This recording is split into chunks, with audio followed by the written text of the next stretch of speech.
Allah sampai pukul 6. Dan nanti insya Allah barangkali ada juga tanya jawab. Ya. Sebelum jam 6 nanti jam 6 kita selesai, ya, termasuk tanya jawabnya. Dan kita dihadiri bukan hanya di dalam masjid, tapi juga ada beberapa jamaah-jamaah kita melalui online. Baik, waktu dan tempat kami persilakan. Tafadhol.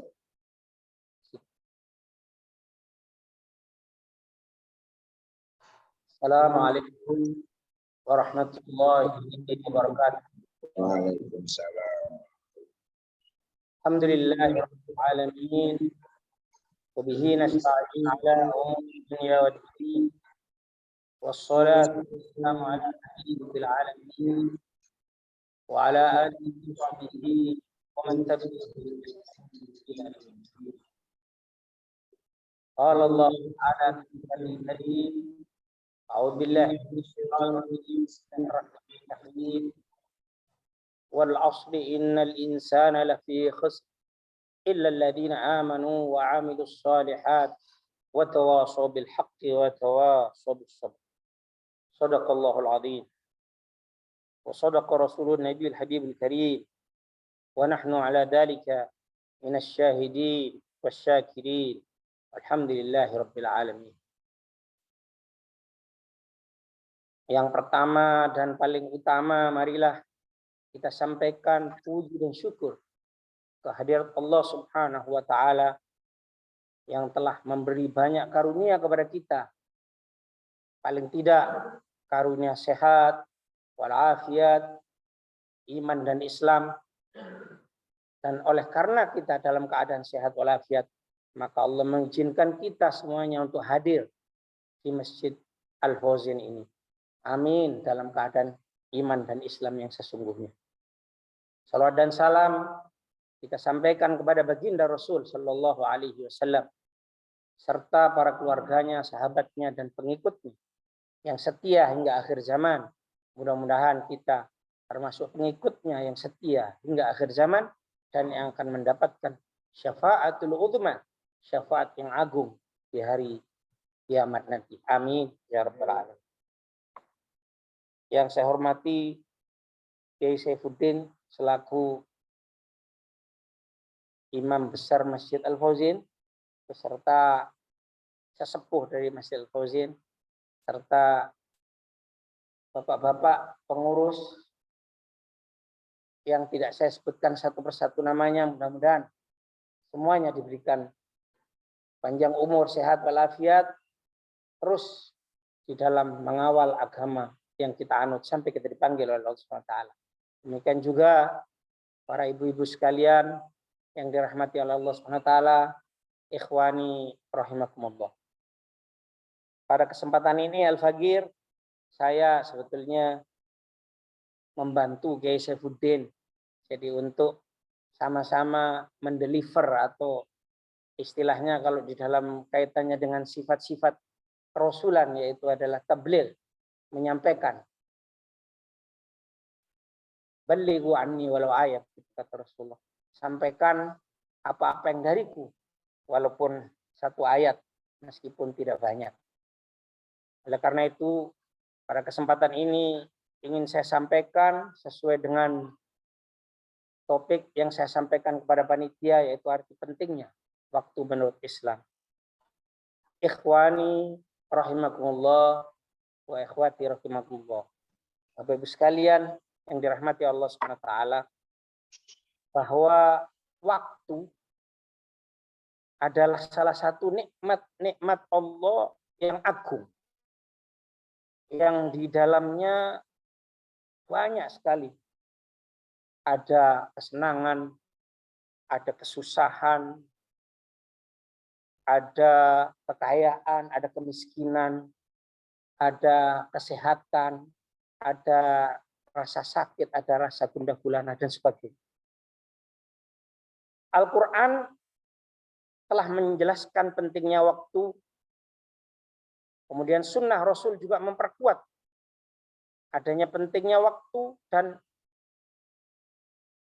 Rasul dan Allah SWT menetapkan akan ada pertanggungjawaban manusia terhadap penggunaan waktu nanti di yaumil akhir. Dalam Islam, waktu dalam kehidupan akan dipertimbangkan nanti di akhirat, sehingga penggunaan waktu dengan perencanaan yang matang dan jelas haruslah kita lakukan. Rasul Shallallahu Alaihi Wasallam bersabda, "Igtanim khamsan qabla khamsin, syababaka qabla haramika." Jagalah 5 perkara sebelum datangnya 5 perkara. Yang pertama yaitu masa mudamu sebelum datang masa lampau. Sihatak qabla saqamika. Masa sehatmu sebelum masa sakitmu. Wa ghinaka qabla faqrika. Masa kayamu sebelum engkau menjadi miskin. Wa faraghaka qabla syughlika. Dan masa luangmu sebelum engkau sibuk. Jadi arti kata waktu ada yang bersifat umum dan ada juga yang dibatasi. Berikut ingin Al-Fakir sampaikan istilah-istilah yang ada di dalam Al-Quran tentang waktu. Yang pertama yaitu ad-dahr. Artinya juga sama dengan waktu. Digunakan di sini untuk menjelaskan tentang masa yang panjang dan lama yang dilalui oleh alam raya dalam kehidupan yang sejak diciptakan makhluk Allah sampai punah. Itu disebut dengan ad-dahr. Kemudian hal ini dapat kita lihat pada surah Al-Jathiyah ayat 24, potongan ayatnya, wa ma yuhlikuna illa ad-dahr. Di situ Allah Subhanahu wa taala menyampaikan bahwa ad-dahr ini adalah bagian yang terpenting, waktu adalah bagian penting. Yang kedua, dalam surah Al-Insan, hinum minad dahri. Jadi di sini disebutkan masa yang begitu penting. Berikutnya, selain ad-dahr ada disebut dengan ajal. Kita sering Bapak Ibu sekalian mendengarkan ajal. Itu juga sama, yaitu nama yang digunakan untuk menjelaskan masa tertentu yang ditetapkan bagi sesuatu. Jadi kata ini bisa digunakan untuk menunjuk waktu berakhirnya sesuatu. Seperti berakhirnya usia manusia. Allah Subhanahu wa taala berfirman, "Fa idza jaa ajaluhum la yastakhiruna sa'atan wa la yastaqdimun." Jika telah datang ajal, masa waktunya, maka tidak ada yang bisa mengundurkan dan bisa memajukan waktu umur manusia. Yang ketiga, al-waqt. Kata ini biasanya digunakan untuk memberi batas akhir kesempatan, peluang untuk menyelesaikan suatu kegiatan. Al-Quran sering menggunakan kata waktu ini, salah satunya di dalam surah Al-Hijr, ila yaumil waqtil ma'lum.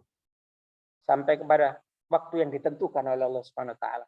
Berikutnya dalam surah Al-A'raf, la yujalliha illa waqtiha illahu. Dan yang berikutnya lagi, qul hiya mawaqitu lin-nasi wal hajj. Jadi di situ ada waqt, kata waktu. Dan yang paling penting insya Allah kita bahas, diskusikan sama-sama adalah al-asr. Yang keempat, kata ini digunakan untuk menjelaskan tentang menjelang terbenamnya matahari. Namun kata ini juga digunakan untuk menjelaskan makna masa secara mutlak.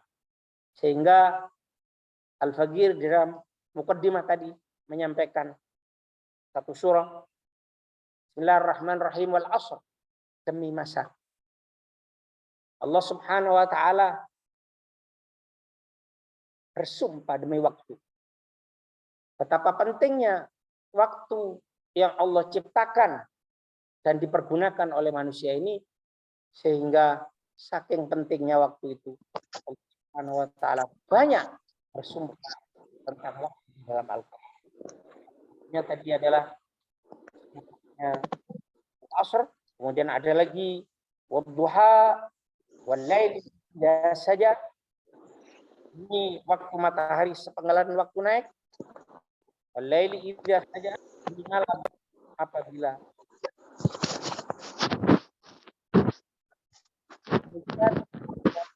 wa ikhwati rahimakumullah.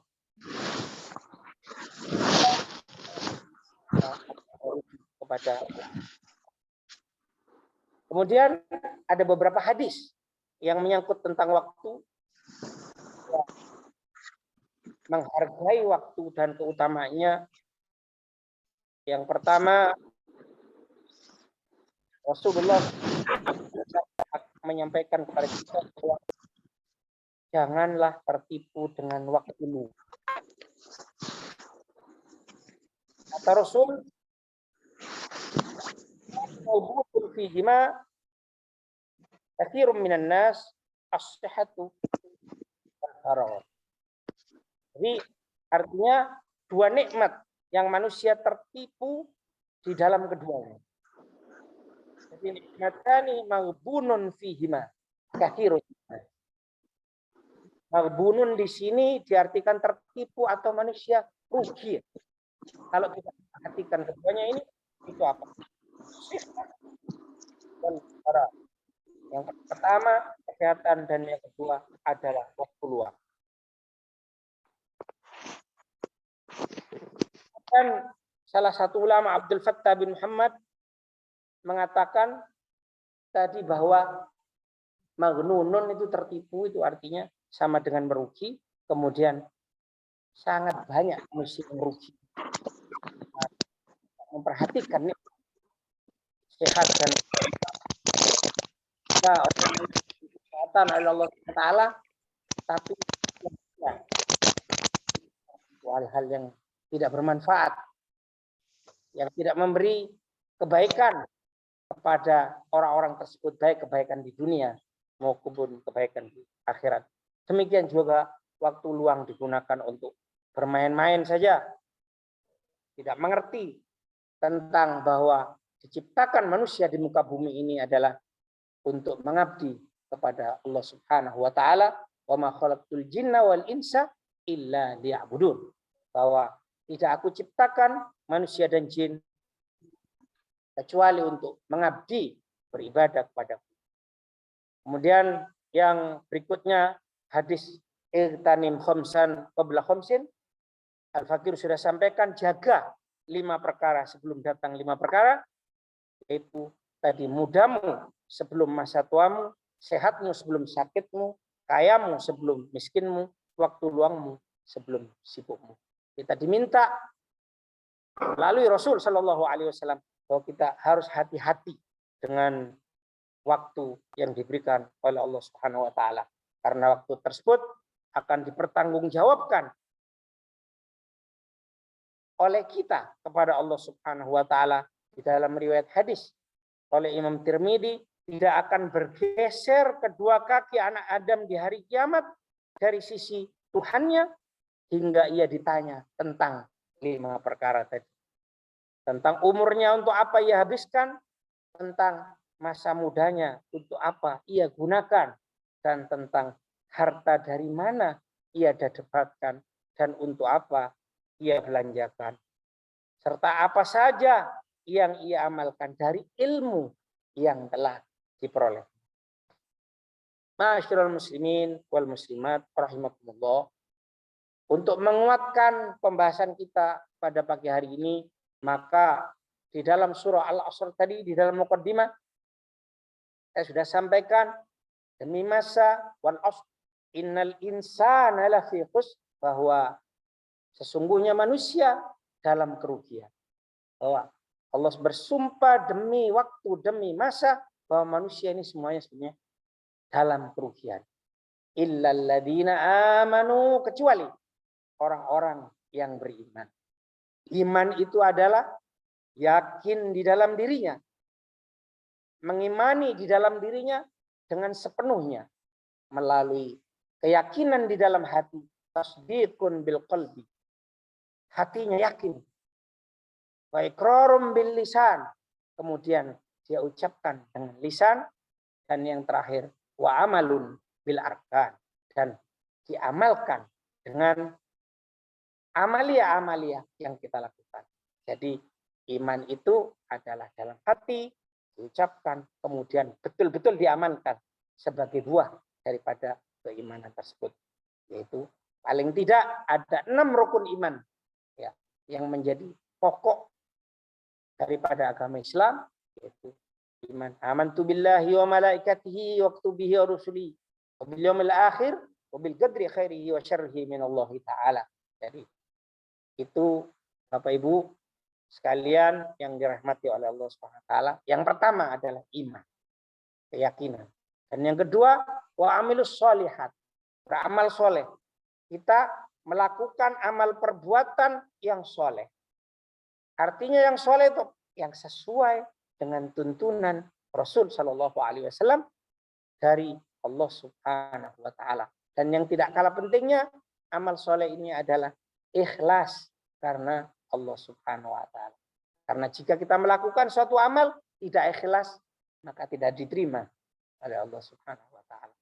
Yang ketiga, wa tawasau bil haq, dan yang keempat, wa tawasau bis sabr, bahwa kita harus saling menasehati di dalam kebenaran. Yang ketiga dan yang keempat ini Bapak Ibu sekalian adalah hubungan kita dengan orang lain. Yang pertama iman, yang kedua amilus sholihat, itu adalah bagian memperbaiki dan menyempurnakan diri kita untuk mendekat kepada Allah Subhanahu wa taala sehingga kita menjadi hamba yang diridhoi Allah Subhanahu wa taala. Namun ada tugas yang ketiga dan keempat adalah watawa sobil haqqi watawa sobis sabr. Saling menasehati di dalam kebenaran. Kita menyampaikan kepada orang lain bahwa iman yang benar itu adalah demikian. Amal yang benar itu adalah demikian. Namun dalam bahasa Inggris dikatakan itu kita mesti two-way communication gitu Pak Kiai. Jadi tidak one-way communication, tetapi kita harus selain kita juga menyampaikan kepada orang lain, kita juga harus siap untuk menerima nasihat dari orang lain. Baik yang berupa tadi kebenaran dan yang terakhir adalah tentang kesabaran. Di sini tentang kesabaran diambil khusus karena memang sabar ini luar biasa juga pentingnya ya bagi kita semuanya, karena ganjaran atau balasan dari kesabaran ini adalah luar biasa. Banyak yang nanti barangkali dalam diskusi kita bisa diskusikan apa saja dalam kehidupan kita sehari-hari ini dengan mempergunakan waktu, kemudian kita bersabar kepada Allah, maka apa yang bisa kita dapatkan baik di dunia maupun di akhirat. Yang terakhir barangkali kaitannya dengan menggunakan waktu tersebut, kita harus melakukannya dengan sabar adalah, saya teringat satu hadits qudsi yang bunyinya malam yasbir bibalai, barang siapa yang tidak sabar dengan cobaan yang aku berikan, walam yardo bigodoi, dan tidak ridho kepada takdir yang diberikan, waliyatlub robban siwaya, maka carilah Tuhan selain aku, waliyakhruj bainal ardi wasamai, dan silahkan kamu keluar dari bumi dan langit yang aku ciptakan. Betapa sulitnya jika kita tidak ridho dan tidak sabar.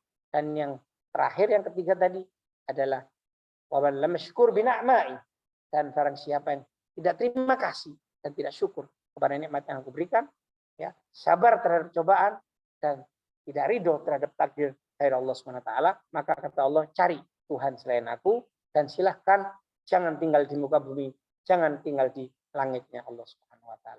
Mudah-mudahan itu bagian mukaddimah atau pendahuluan atau materi yang bisa Al-Faqih sampaikan kepada ibu sekalian, dan mudah-mudahan di majelis yang mudah-mudahan diridhoi oleh Allah Subhanahu wa taala ini kita bertukar pikiran untuk mendapatkan keridhaan Allah Subhanahu wa taala. Demikian kami serahkan kepada pembawa acara Bapak Kiai Saifuddin untuk kita diskusikan bersama-sama betapa pentingnya waktu tersebut. Oleh karena itu kita isi dengan kebaikan yang diajarkan. Demikian, silakan. Baik, terima kasih guru kita Habib Abdullah Ali Al-Haddad yang telah menyampaikan kurang lebih 30 menit sebagai mukaddimah atau bahan bincang-bincang kita berkaitan dengan masalah waktu. Nah, sisa waktu ke depan ini kita gunakan untuk bersama-sama mengkaji lebih jauh. Kita berinteraksi barangkali ya tentang masalah waktu yang hampir kita semua ini lupa, Habib, bahwasanya kita ini juga masih berada di dalam waktu ya. Waktu di dunia. Ini belum lagi waktu di alam barzah, waktu di alam akhirat kita nggak ngerti seperti apa ya. Tapi sepanjang waktu barangkali di dunia ini kita manfaatkan dengan sebaik mungkin, sebagaimana tadi yang telah disampaikan, insya Allah akan terimbas positif kita akan mengalami waktu yang baik di alam barzakh dan juga akhirat. Nah tadi telah disinggung ya, silakan minum dulu tadi sudah minum.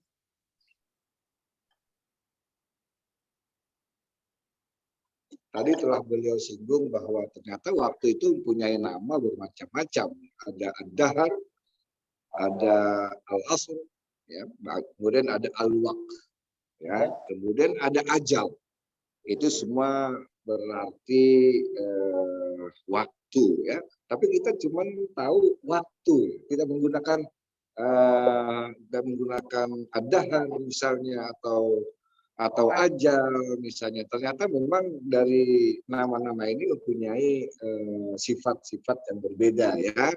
Tadi kalau ad-dahar tadi mengutip surat Al-Insan kalau tidak salah ayat 1, hal ata 'alal insani hinun minad dahr. Telah datang kepada manusia ya, yaitu ad-dahar.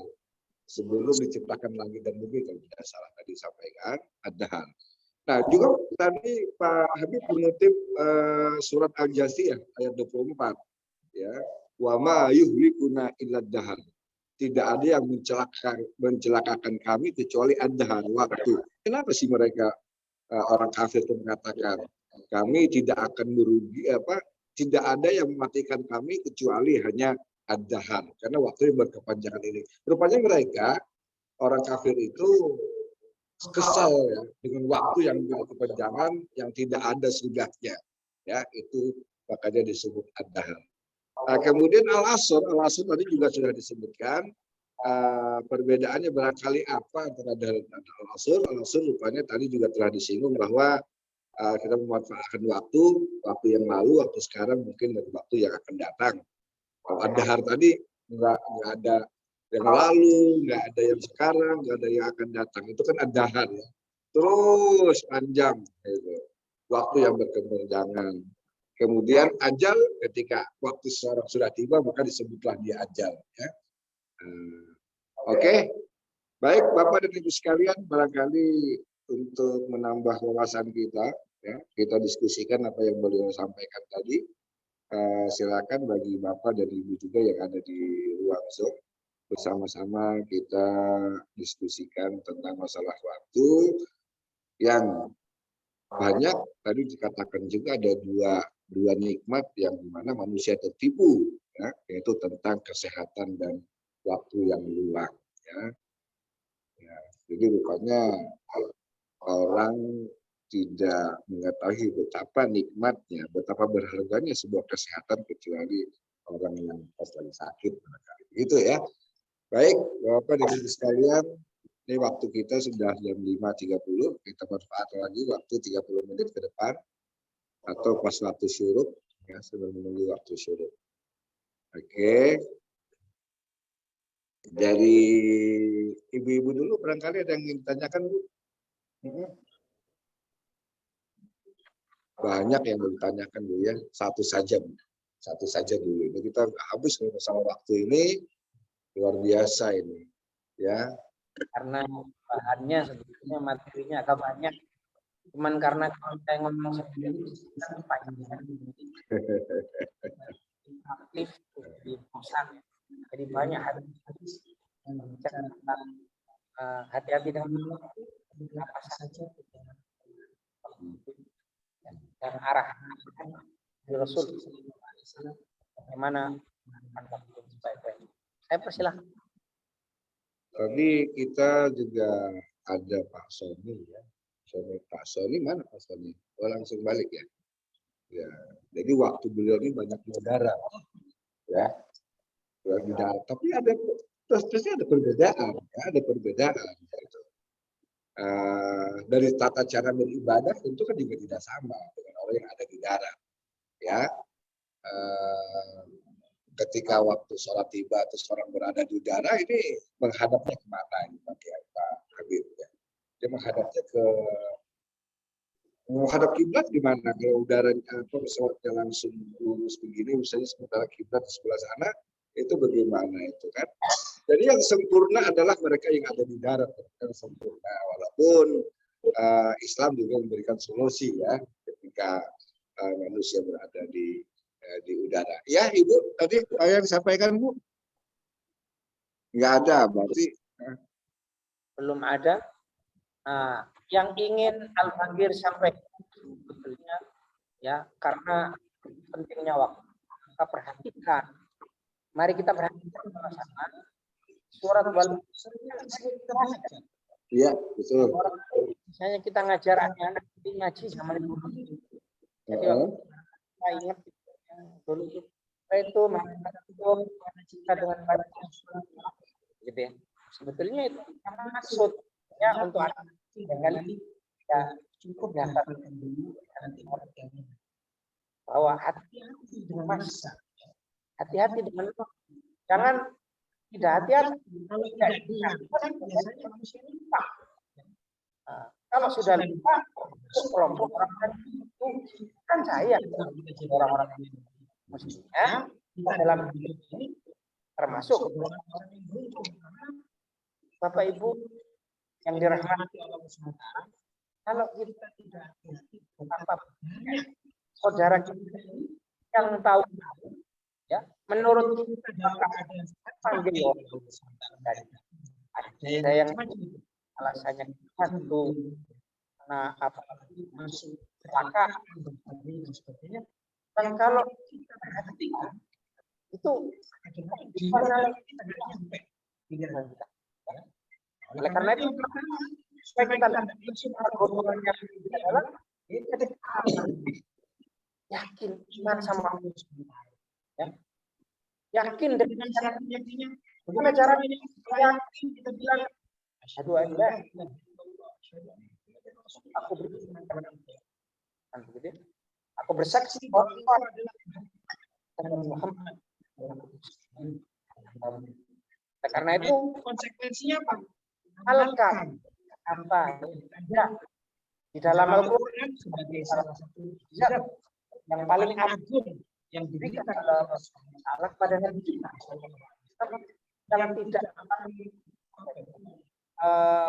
melakukan ujian murah ya lama-lamanya karena uji Al-Quran ini akan sampai hari kiamat ya terus ketika kita mempelajari Al-Quran terus mendapatkan ilmu yang baru yang baru sesuai dengan keadaan sampai hari kiamat.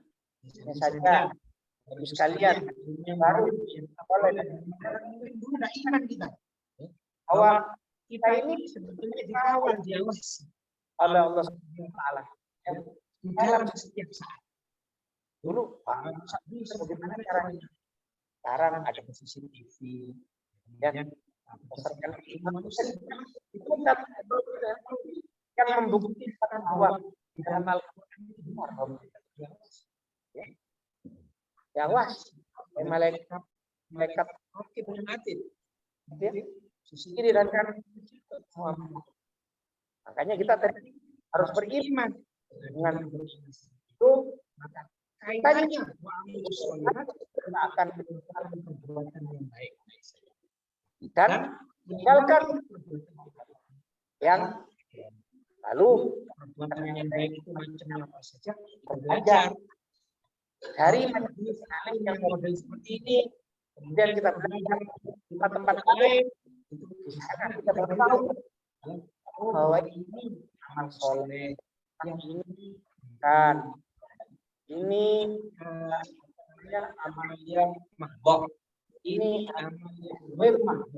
Ini amal yang diajarkan Nabi Sallallahu Alaihi Wasallam. Saya sholat begini, zakat begini. Yang baru mahdoh diajarkan secara umum sepanjang itu diingatkan karena Allah Subhanahu wa taala dia mendapatkan ganjaran. Jadi bagi sekalian yang Allah Subhanahu wa taala di situ yang disebut dengan amal soleh.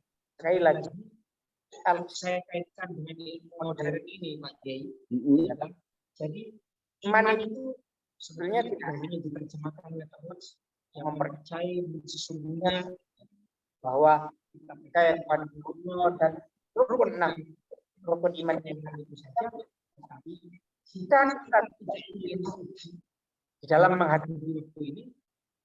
Kalau di dalam kerjaan kita itu harus punya satu keyakinan, prinsip. Kalau orang bekerja yakin ya bahwa pekerjaan ini akan bisa selesaikan dengan baik. Yang pertama, mungkin guru-guru kita menyampaikan khusus di zaman sekarang ini, pasanglah kita setia. Jadi yang ada di luar saya jadi itu pasang ya, tercapai. Saya sering akan menjadi wajib jantan sering menyampaikan barang siapa yang punya kemampuan sampai juga menjadi seperti itu. Karena seseorang yang tidak akan menuju dalam jalan itu. Ya. Dan yang kedua bisa diartikan juga dalam arti umum bahwa kita bekerja dengan sebaik-baiknya. Kalau di kantor namanya bekerja secara profesional. Jadi gue basic lakukan yang terbaik. Kalau kita menjadi akannya presiden, jadilah presiden yang bagus.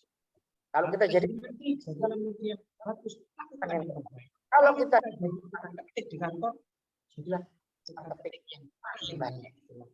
Ini yang diajarkan dalam yang kedua tadi oleh Allah Subhanahu wa taala dalam surah Al-Asr, amal soleh itu seperti apa ya? Amal-amal kebaikan dan yang tidak jenis bekerja dengan sebaik-baiknya, hasilnya adalah prestasi yang kita peroleh dan akan dinilai oleh orang lain dari prestasi itu. Tentunya prestasi yang sifatnya duniawi akan kita dapat kembali. Tetapi umat Islam, orang yang beriman yang cerdas, setiap amalan yang dia lakukan Islam dia gantungkan kepada Allah SWT. Ya. Oleh karena itu, mari kita jangan sampai lupa setiap pelaksanaan sesuatu melakukan ini. Yang berangkat kerja, aku bekerja. Yang ke masjid, semuanya. Malah diajarkan kalau orang mau baca nawa itu atau usolli begitu, pakai ada ini berarti jelas kan gitu semua. Terbadia yang itu mengajarkan kepada kita kalimat yang kita ucapkan itu supaya membawa pikiran ya, supaya kita masuk Subhanahu wa taala. Jadi Bapak Ibu sekalian, marilah mungkin ya setiap hari kita selalu mengingat paling tidak yang kecil-kecil. Saya ingat ketika menjadi anak di rumah itu, saya sama kalau kamu sudah tidur baca alhamdulillah. Tapi itu dia juga. Kalau itu kita baca itu kan sebenarnya. Kalau itu kita baca dan kita dicatat mempunyai amalan baik. Kalau kita amalan kita mengucapkan bahwa kita dihidupkan kembali oleh Allah Taala dan sebetulnya kita kembali lagi karena lagi masuk ke kamar mandi. Kalau itu tidak dibiasakan karena itu dianggap enteng padahal kalau itu kita kerjakan akan ada sebetulnya kalau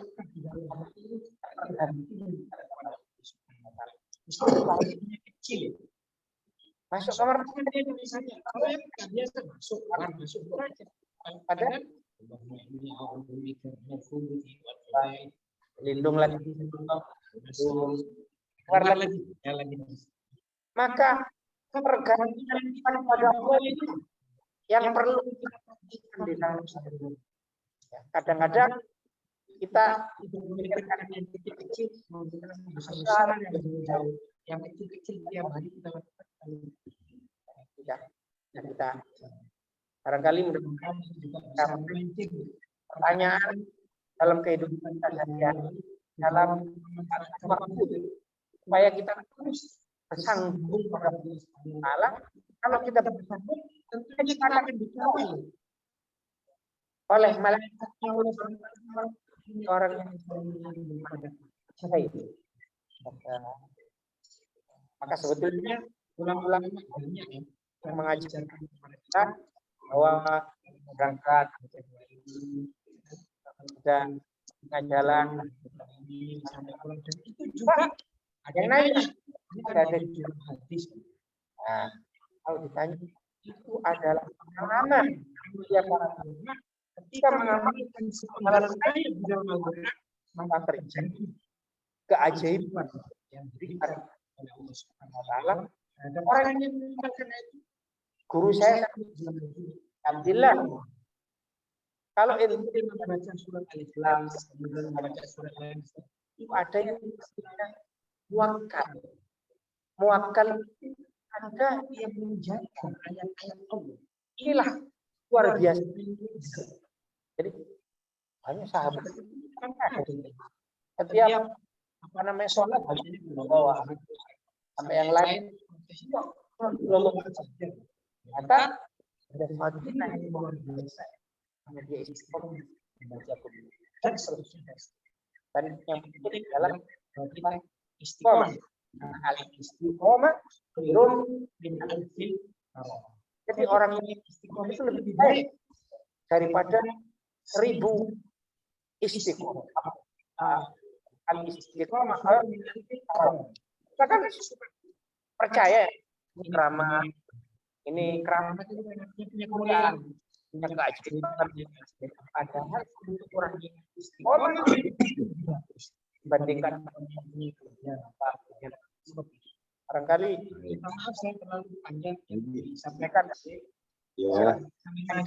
iya ini berkaitan dengan istiqamah itu Pak Habib. Jadi bagaimana agar kita bisa istiqamah mengikuti pola hidup Rasulullah SAW. Sebagaimana ada sebuah pertanyaan dalam bulan chat ya dari salah satu peserta kita, yaitu yang disebutkan namanya cuma disingkat saja CM, mungkin Cristiano Ronaldo. Ya, Assalamualaikum Ustaz Saifuddin. Waalaikumsalam. Ya, apa kabar Ustaz? Alhamdulillah baik. Tolong dok sampaikan sama Habib Abdillah pertanyaan saya ini. Pertanyaannya apa? Ini. Baik. Bagaimana cara memanfaatkan waktu sesuai dengan pola hidup Rasul? Ya, itu saja satu untuk sementara dulu. Alhamdulillah. Bismillahirrahmanirrahim. Bahwa bagaimana cara memanfaatkan waktu seperti yang diajarkan oleh Rasulullah kepada kita dari Allah Subhanahu Wa Taala. Kalau kita hampir setiap saat ada yang harus kita lakukan dalam jalan waktu. Saya mulai dari malam. Dari malam kita istirahat. Istirahat itu berdoa. Manfaatkan waktu itu. Ikutin apa yang diajarkan Rasul. Bismillah, Jumatnya kan? Dengan nama oh ya Allah, aku hidup dan aku mati. Dari mulai saja, depan itu selama tidur. Diajarkan. Ya, kalau tidur, coba jangan langsung kakinya melonjak kiblat. Ya. Coba tidur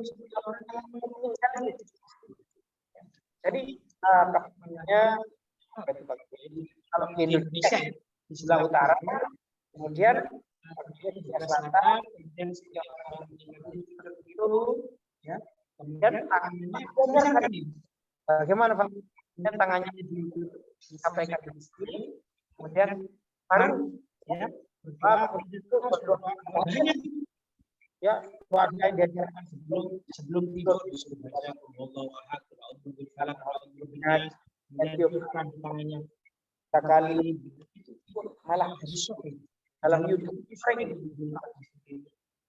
hidupkan tangannya kemudian dan diberikan keselamatan. setelah itu kalau bangun malam secara mendadak juga diajarkan bagaimana kalau saya nanti jadi panjang dari mulai tidur sampai bangun sampai bangun beneran. Alhamdulillah dari akhir sudah sampai ke emas. Kapan lagi diajar semuanya bahwa Islam ini mulai dari mau tidur sampai bangun sampai tidur itu belajar semua. Cuman kita nggak merhatiin, nggak kuat karena keimanan yang turun, iman di rumah tadi sudah berdoa sampai bangun sampai mandi sudah selesai berpakaian, itu Allahumma Allah bagaimana yang kau ciptakan bahwa kami kau ciptakan dengan kebaikan keimanan ya Allah begitu soalnya sedikit berangkat kemudian ada yang berangkat baca Bismillahirrahmanirrahim ini dari dulu lalu ada yang mengajarkan kepada saya ya guru saya mengajarkan bilang kalau kamu berangkat pada mobil atau baca ayat kursi 7 kali. Kenapa? Saya amal selama saya menjadi dai keliling seluruh Indonesia, alhamdulillah diselamatkan terus. Padahal di sana kecelakaan, di sini kecelakaan dan seterusnya. Beliau kebetulan sebagai dai baca ayat kursi 7 kali dengan keyakinan ya bahwa dia berdua selamat. Dan diajarkan itu kamu turun lagi dari kendaraan kamu naik lagi gitu juga. kalau misalnya hadis masuk ini kan amalan yang ada di dalam Al-Quran kan tidak dilarang kecuali ada larangan gitu ya. Saya teringat guru saya menyampaikan ini hanya membahas dua ormas saja nih. Saya bilang sebetulnya terlalu jauh. Kalau Muhammad secara umum kerjakan yang diajarkan itu bisa akal berulama silakan kerjakan yang tidak dilarang oleh Allah. Kalau ini ditemui jadi kaya kita menjalankan tapi ada juga bagian-bagian yang kita tidak ya. Jadi kalau mau bertanya tentang waktu nggak usah jauh-jauh, cukup sholat 5 waktu ini ya, itu di dalam Al-Quran bisa sampaikan kita mau kita itu adalah sudah dicatat sebagai waktu tertentu. Misalnya subuh ya tadi pagi fajar sampai nanti subuh. Demikian kan itu padahal kalau banyak itu dari dokter modern semuanya kalau itu kita lakukan subuh nanti apa itu ya akibatnya pada fisik kita ada kalau kita fisik sehat jam sekian ada hormon ini dan nanti suatu hal zuhur istirahat mengatakan jantung kita dalam harus istirahat dan seterusnya asar itu adalah hikmah yang kita ketahui dengan perkembangan dalam ini karena ditemukan oleh ilmu yang berikan oleh Allah Subhanahu wa taala kepada manusia supaya mereka tadabburi ya bahwa apa yang ada di ayat ini nanti terbuka sesuatu yang baru, sesuatu yang baru, mereka semakin yakin, semakin beriman kepada Allah Subhanahu wa taala dan tingkat keyakinan